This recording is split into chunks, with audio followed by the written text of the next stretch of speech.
most tragic thing in Brazilian Jiu-Jitsu is to be well practiced at the wrong thing. This is extremely common with people like wrestlers or judo players who have spent a lot of time investing in things that actually harm them in Brazilian Jiu-Jitsu. The most common mistake that wrestlers make is leaving their neck exposed.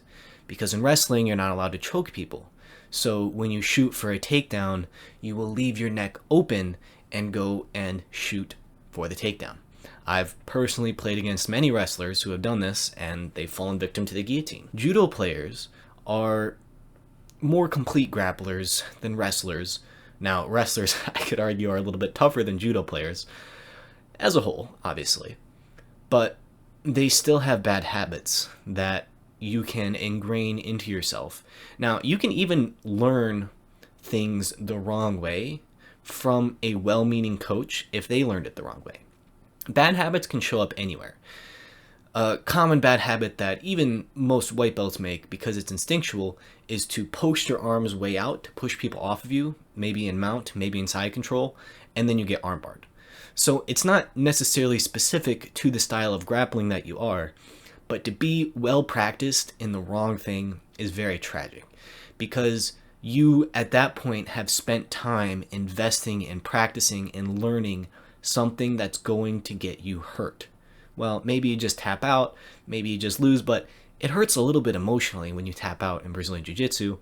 Obviously, kill the ego, whatever, but it still sucks to be the nail, and most people would rather be the hammer. But to be well practiced at the wrong thing means you have spent time ingraining something into your muscle memory that shouldn't be there. Wrestlers, when they turn their back, because obviously you don't want to get your shoulders pinned on the mat, is a huge, huge, huge deficit, because being on your back in Brazilian Jiu-Jitsu is quite literally playing guard. So yes, maybe bottom side control you don't want to avoid, but if you're in mount and a wrestler turns face down, you're now in bottom back control. That's the worst position in Brazilian Jiu-Jitsu, especially if the person can sink their hooks in, because all you have to do is lift up, sink in a choke, and it's game over. If you find yourself in a position where you are well practiced at the wrong thing, you got to stop it as soon as you possibly can. It is possible to unlearn bad habits, but it is way easier to learn good habits from the beginning. If you can come to a Brazilian Jiu-Jitsu class with a blank slate, you don't know anything about grappling at all, and you work with good coaches, you will progress at a much faster rate than someone who has learned bad habits. Now, let's take this example of a wrestler, someone who comes in with a lot of grappling experience and is super tough. I've seen wrestlers come into jiu-jitsu class, and within a period of 2 weeks they can tap out blue belts simply because they've learned a couple submissions, they're good at controlling people, and they are just generally tough. But take that same white belt and you continue progressing at the same pace, eventually that white belt can catch up to that wrestler. And if that white belt never learned bad habits, he's going to be able to capitalize on the mistakes that the wrestler is making. For example, leaving your neck out, turning to face the mat to avoid a pin, because that's what your body has ingrained over time, is don't be pinned. Don't let your shoulders touch the mat. That is death. That is the end of the match in wrestling.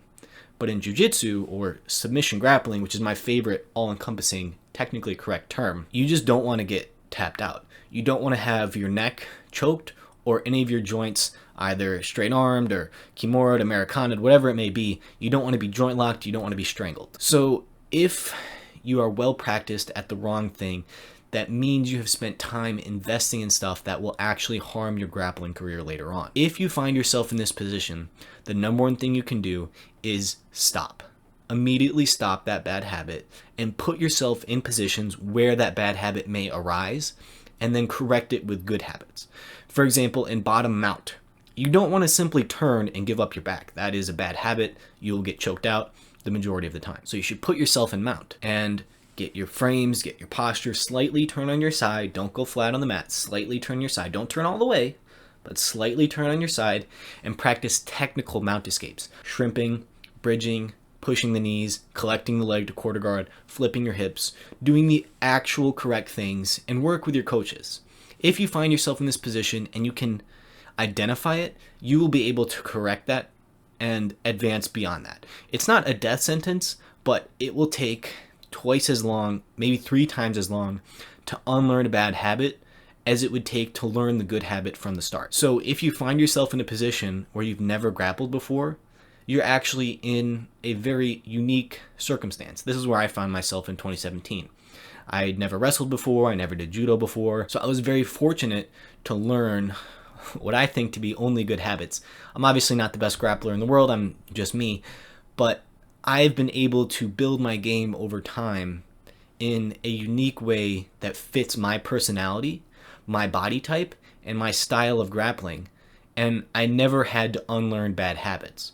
I just had to learn good habits, and that has allowed me to progress at the fastest rate that I possibly could given the amount of training I could put in. So if you find yourself in that position, just try to slowly turn it back. Put yourself in those positions. Maybe you're doing takedowns, for example.